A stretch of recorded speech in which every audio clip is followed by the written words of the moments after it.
ওম অখণ্ড সংহিতা বা শ্রী শ্রী স্বামী স্বরূপানন্দ পরমহংসদেবের উপদেশ বাণী একাদশ খণ্ড প্রকৃত সেবা। শ্রী শ্রী ভবানী বললেন, সেবাই আমাদের জীবন ব্রত। তুই যে রে ভাই করিস সেবা, কে দিল সেই অধিকার? সেই যেই জন সেই তো আসল, তোর আর কিসের অহংকার? আর্ত হয়ে কাঁদছে যে কেউ, সুযোগ পেলে তার সেবার।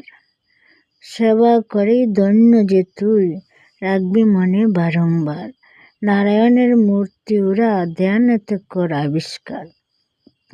জীবন প্রভুর দেখা পাবি ওদের মাঝে পরিষ্কার। ওদের সেবায় আত্মনিয়োগ, পরম দাতার পুরস্কার। সেবাতে হও অনুদ্যত, স্বার্থবিহীন নির্বিকার।